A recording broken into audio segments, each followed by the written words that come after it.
안녕하세요. 중앙중 3학년 여러분, 5번째 역사 시간입니다. 일단 새로운 내용을 배우기 전에 우리 지난 시간에 배웠던 세도정치에 대해서 복습하고 넘어가 보도록 하겠습니다.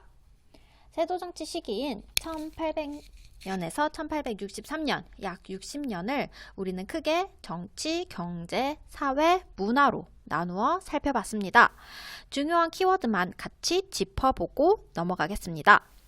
이 시기는 약 60년으로 순조, 헌종, 철종 3대에 걸쳐 있던 시기입니다. 왕이 어리거나 능력이 없어서 대표적인 외척 가문인 안동 김씨와 풍양 조씨가 권력을 차지하고 왕 위에서 나라를 통치했습니다. 그러다 보니 이들에게 돈을 바치고 관직을 얻는 매관, 매직이 유행하게 됩니다. 이렇게 관직을 돈으로 주고 산 자들은 백성들을 수탈하게 됩니다. 그것을 우리는 삼정의 문란이라고 합니다. 백성들을 수탈하던 세 가지 세금이 있는데 우리는 그것을 크게 전정, 군정, 환정이라고 해요. 이렇게 삼정의 문란으로 세금 수탈이 심해지면서 더 이상 참지 못한 백성들은 봉기를 일으키게 되는데 대표적인 농민봉기가 홍경래의 난과 임술 농민봉기가 있습니다. 더욱이 살기 힘들었던 시기에 현생에 대한 괴로움을 느끼면서 백성들은 종교에 의지를 하게 됩니다. 이 시기에 유행했던 대표적인 종교로 후천개벽사상과 점감록과 같은 도참사상도 있고 천주교 그리고 동학 이런 것들이 있습니다. 우리가 지난 시간에 배웠던 세도정치와 농민봉기의 키워드니까 여러분들 꼭 기억하고 넘어가 보도록 하겠습니다. 자, 그러면 우리 오늘 수업 내용 함께 살펴보도록 하겠습니다. 이제부터 역사 2 교과서니까 학습지가 없는 학생들은 교과서 12에서 13쪽을 펴고 수업을 듣도록 합시다. 오늘부터는 이제 우리나라가 근대로 가는 과정을 살펴볼 것입니다. 오늘의 주인공 흥선대원군이라는 사람이 다양한 정책을 펼쳤는데 과연 이것들은 좋은 걸까? 아니면 나쁜 걸까? 한번 같이 생각해보는 시간을 가지도록 하겠습니다. 바로 이 사람이 흥선대원군입니다. 귀엽게 생기셨죠? 이 사람에 대해서 들어본 사람도 있고 처음 듣는 사람도 있을 거예요. 처음 듣는다고 해도 당연한 거니까 여러분들 너무 당황하지 말고 오늘 우리가 배우는 내용의 포인트, 이 사람은 과연 누구고 무슨 일을 했기에 역사 2 교과서 첫 번째 장의 주인공이 되었는가 한번 같이 살펴보도록 할게요. 자, 여기 보시는 건 조선 후기 가계도입니다. 우리도 잘 알고 있죠? 우리가 잘 알고 있는 것처럼 사도세자 그리고 해경궁 혹시의 아들 정조가 있습니다. 정조가 죽고 그의 어린 아들인 순조가 즉위를 하기 시작하면서 이제 세도 정치가 시작하게 됩니다. 순조가 죽고 나서 그의 아들이었던 효명세자 역시 일찍 죽게 되면서 손자인 헌종이 정치를 하게 되지만 헌종 역시 9살이라는 어린 나이에 즉위를 하지만 후사를 남기지 못하게 돼요. 그러니까 왕위가 끊겨버렸네요. 그래서 어디로 갔냐? 이 옆에 있는 철종으로 가게 됩니다. 철종은 역적으로 몰린 왕족의 후손이었기 때문에 강화도에서 평생 농사만 짓던 사람이에요. 그러다 보니까 아무런 글씨도 모르고 하다 보니까 당연히 세도 가문의 꼭두각시가 될 수밖에 없었답니다. 근데 철종 역시 후사가 없었어요. 그러면 누가 왕위를 이어야 할까요? 그때 노린 것이 바로 사도세자의 증손잡벌 되는 흥선대원군이라는 사람입니다. 그는 어떻게 자신의 아들을 왕으로 만들었을까요? 우리 학습지 출발하기에서 같이 한번 살펴보도록 하겠습니다.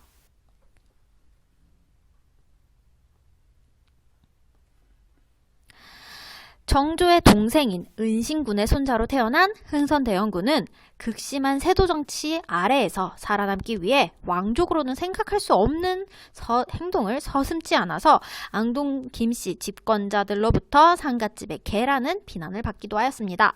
그는 짐짓 불황아 그지예요. 그지 같은 생활을 하면서 세도가의 경계심을 늦추고 곳곳을 돌아보며 사정을 두루 살펴 야심을 키웠다. 일찍이 조대비에게 접근하였던 그는 철종이 대를 이을 아들이 없이 죽자 둘째 아들인 이 명보기를 즉위시키는데 성공하였다. 이때 고종의 나이 12살이고 대원군은 40대이니 대원군은 아들인 고종을 대신하여 나라를 운영하기 시작하였다라고 해요. 자, 아들을 대신해서 아버지가 정치를 하는 걸 우리는 뭐라고 하냐면요. 섭정이라고 합니다. 섭정 기억해두세요. 자, 이때 당시 세도 정치 아래서 있었던 시기고요. 안동김씨 입장에서는 똑똑한 왕족이 있으면 자신들이 왕 대신 권력을 차지할 수 없다라고 생각해요. 왕이 똑똑하면 왕이 스스로 통치를 하겠지. 굳이 세도가면이 정치할 필요가 없으니까요. 그래서 똑똑해 보이는 왕족을 다 내쳤어요. 그래서 흥선대원군은 그 속에 살아남기 위해서 여기 나오죠. 그지 같은 생활을 하였다라고 했습니다. 하지만 그는 은근슬쩍 당시 왕실의 가장 어른이었던 조대비에게 접근하여서 자신의 둘째 아들 명보기를 이제 왕위에 즉위시키게 됩니다. 자, 여기까지 읽고 우리 다음 밑에 있는 학습지 문제 한번 풀어보도록 하겠습니다.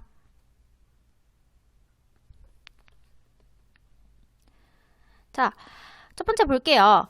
흥선대원군이 집권하기 전 조선 후기 정치 상황은 무엇이었나요? 아까 제가 방금 전에도 밑줄 쳤죠. 세도 정치 시기였다라고 나와 있습니다.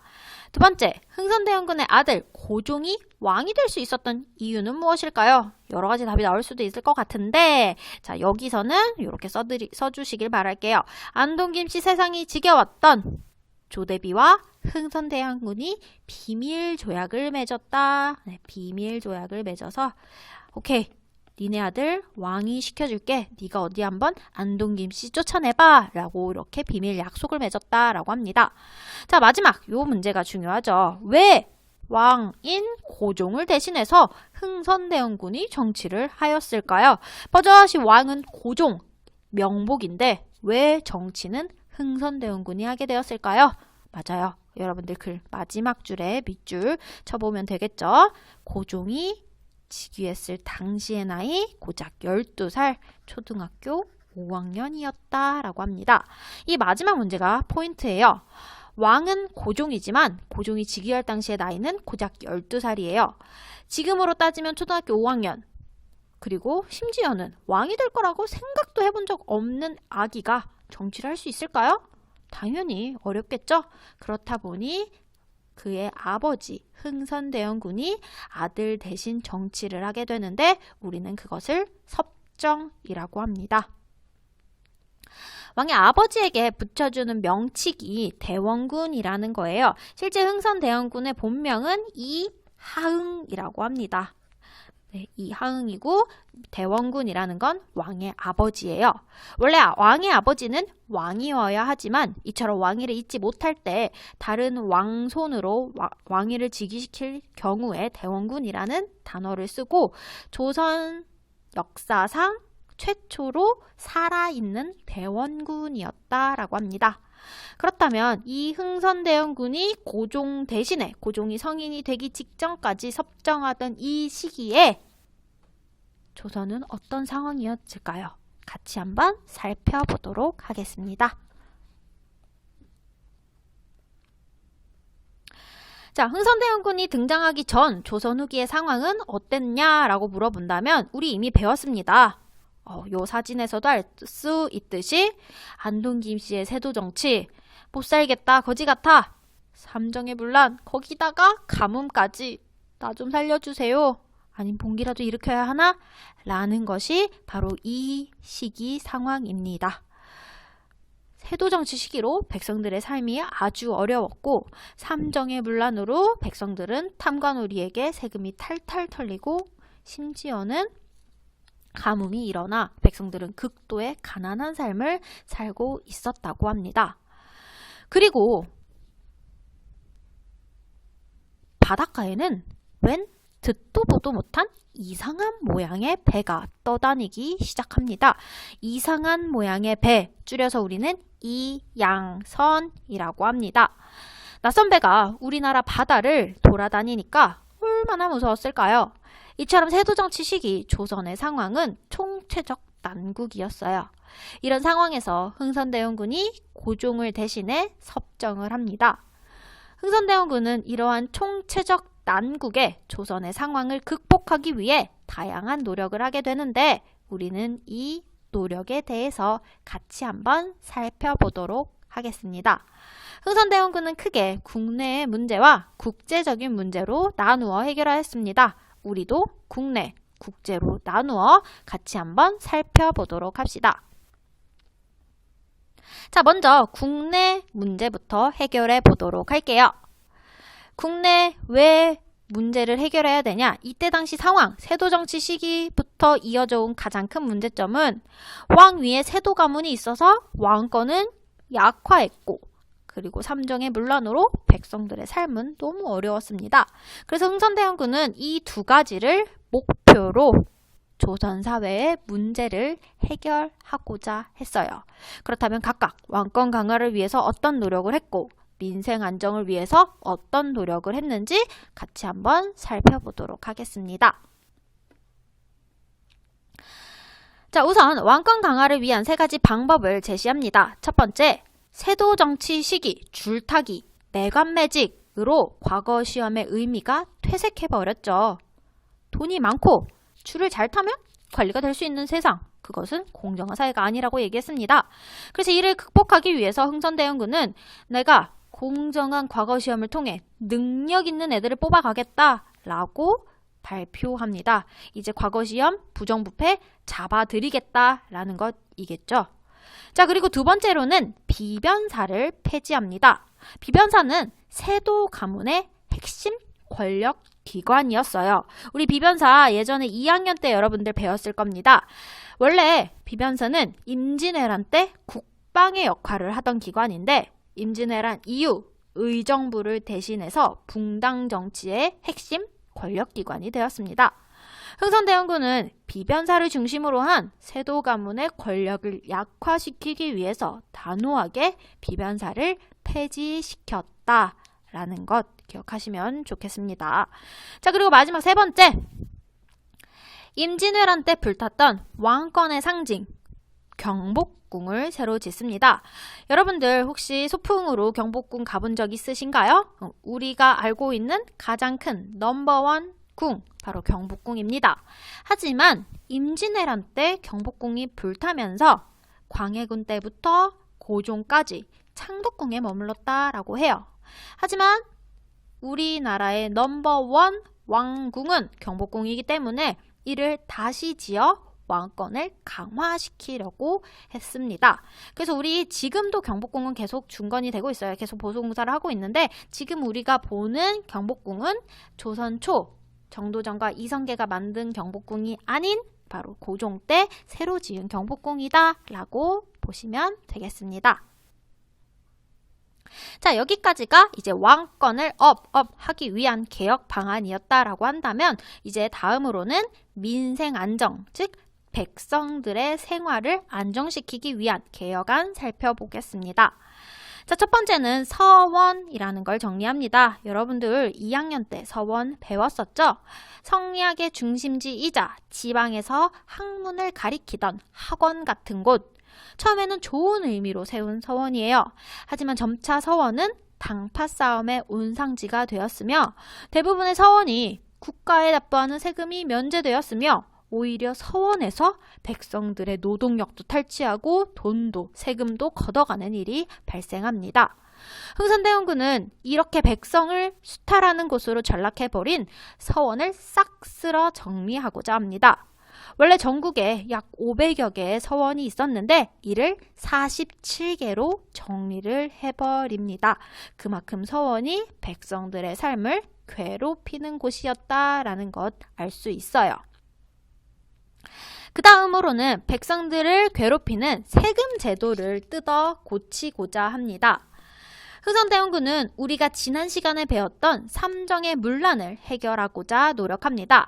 먼저 군정을 해결하기 위한 제도로 호포제라는 것을 실시합니다. 군정이란 무엇이냐? 성인 남성에게 부과하는 세금이었습니다.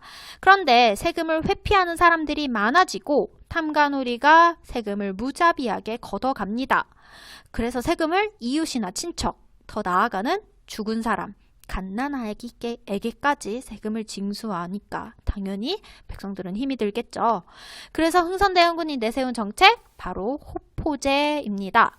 호포제란 여기 호자가 집을 의미하는 거예요. 집을 의미하는 건데 이제 군대 가는 것을 대신해서 내는 이 군정이라는 세금을 성인 남성에게 부과하는 것이 아니라 이제 집집마다 부과를 하게 되는 겁니다.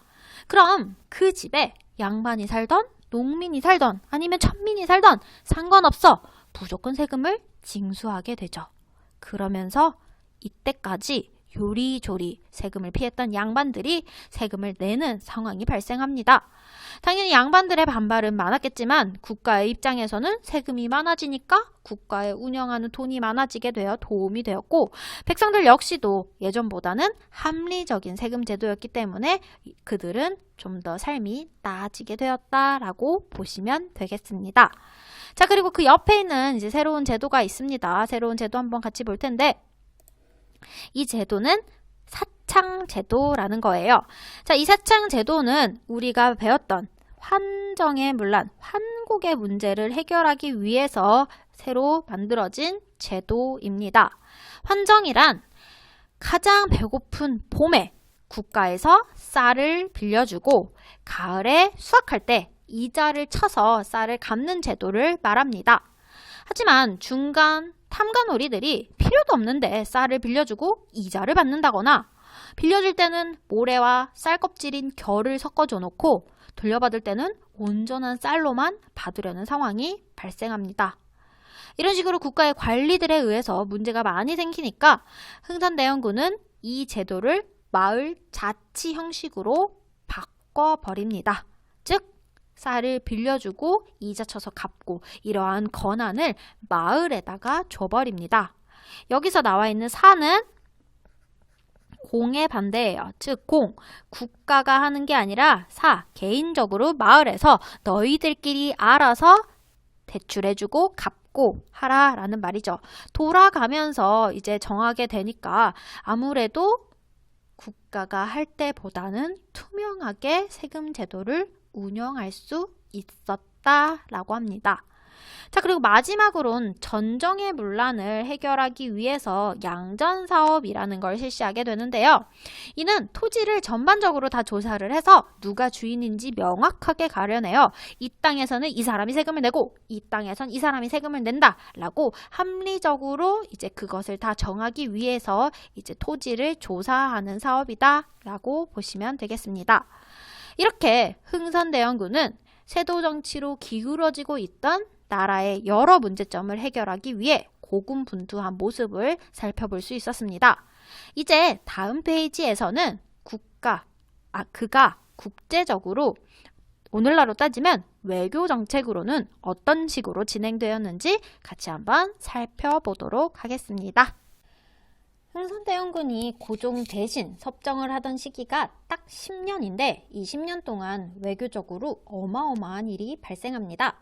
그럼 지금부터 차례대로 여기 나와 있는 이 내용들을 같이 한번 살펴볼 것인데 제가 내용을 설명하기 전에 여러분들이 지금 교과서 13쪽을 펴고 여러분들 학습지 보시면 거기 카드뉴스 제작하기가 또 나올 겁니다. 이런 식으로 카드뉴스 작성을 해볼 건데요. 자, 여기 빈칸에 나와 있는 키워드들은 여러분들 교과서 13쪽에 다 나와 있는 단어들이에요. 여러분들 키워드 먼저 찾아보고 그리고 이 키워드에 맞는 그리고 여기 요약된 내용에 맞는 그림을 한번 지금 일시정지하고 간단하게 그림으로 표현해 주시길 바라겠습니다. 자, 제가 누누이 말했지만 저 역시 그림 실력이 썩 뛰어나진 않아요. 그럼에도 불구하고 저 역시 한번 이렇게 그려봤어요. 자, 그래서 이게 첫 번째 사건, 그리고 두 번째 사건, 그리고 세 번째 사건, 네 번째, 다섯 번째, 여섯 번째 사건 이렇게 맞춰서 그려봤습니다. 이렇게도 그려보고 짠, 이렇게도 그려봤습니다. 제가 미리 이렇게 그려놓은 것처럼 여러분들 학습지에다가 그림 그려 놓으셔야 계약하고 나서 제가 거기다가 도장 쾅 찍어 드린다고 이야기했습니다. 자, 그러면 한번 우리 빈칸에 어떤 단어들 들어가야 되는지 같이 한번 살펴보도록 하겠습니다. 자, 흥선대원군 천주교를 탄압하고 많은 신자와 프랑스 선교사를 처형하였다. 천주교 탄압. 자, 그리고 두 번째 사건. 평양에 정박한 미국의 제네럴 셔먼호 배죠. 그러니까 배 그림을 그려주는 게 포인트가 되겠습니다. 자, 그러면 이 위에는 뭐가 키워드일까요? 그림에서? 네, 십자가 처형당하는 게 이제 핵심 포인트겠죠. 자, 그리고 세 번째. 프랑스 선교사 리델. 조선으로 극적으로 탈출하여 중국에 있던 로즈 제독에게 병인박해를 알리다. 병인박해가 이 사건입니다. 이 사건을 알렸다라는 거예요. 프랑스 군대 조선의 강화도를 침략했다. 이것이 세 번째 사건 되겠고요. 네 번째, 독일 상인 오페르트. 조선이 통상수교를 거부하자. 여기서 나와 있는 통상수교는 지금으로 따지면 무역이에요. 무역을 거부하자 흥선대원군의 아버지 남현군의 묘를 도굴하다 라는 사건. 다섯 번째, 제네럴 셔먼호 사건을 알게 된 미국. 조선의 강화도를 침략했다. 어머, 여기 강화도를 침략했다. 강화도를 침략했다. 두 번 침략하네요. 마지막, 프랑스와 미국의 침략을 물리친 흥선대원군. 전국에 척화비를 세워 통상수교 거부의 의지를 만천하에 알리다. 척화비니까 비석이죠. 짠, 이렇게 그림 그리면 간단하게 그릴 수 있습니다. 자, 이렇게 여러분들에게 제가 카드뉴스 그려보라고 하는 건 시간순입니다. 시간의 순서대로 제가 거기다가 만들어 놓았습니다. 자, 이것은 시간순이고 우리는 또 이제 인과관계를 정리를 해봐야 해요. 인과관계는 또 어떻게 정리해볼까? 밑에 한번 빈칸 같이 보도록 하겠습니다. 프랑스 선교사를 박해한 병인박해 때문에 병인 양요가 발생하게 됩니다. 그리고 미국의 배를 불태운 제네럴 셔먼호 사건 때문에 신미 양요가 발생하게 되죠.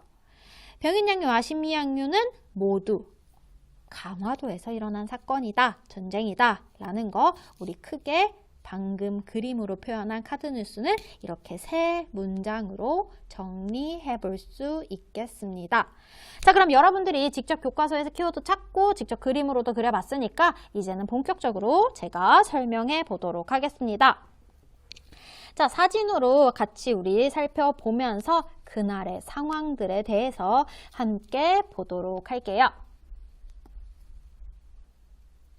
병인박해는 말 그대로 병인년의 천주교 신자들을 탄압한 사건입니다.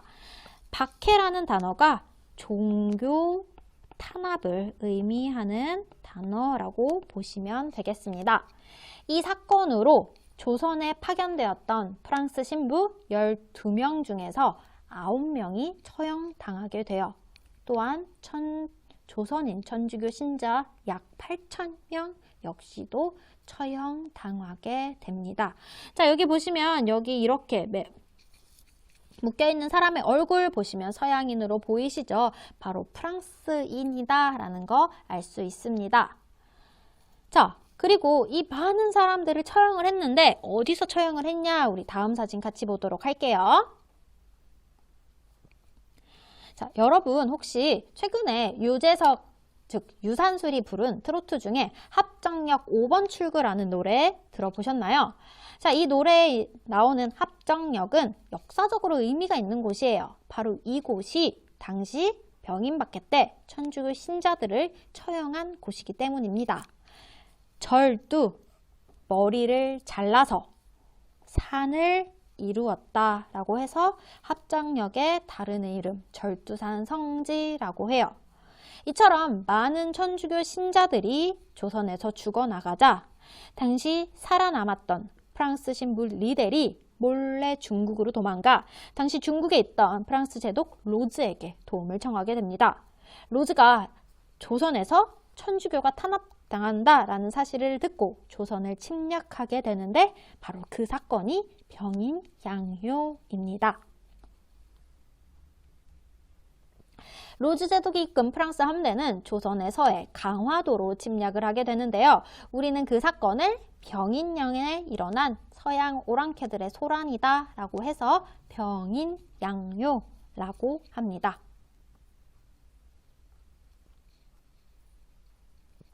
강화도에서 조선인 장군인 한성근, 양원순 부대가 프랑스군과 맞서 싸우는 그림입니다.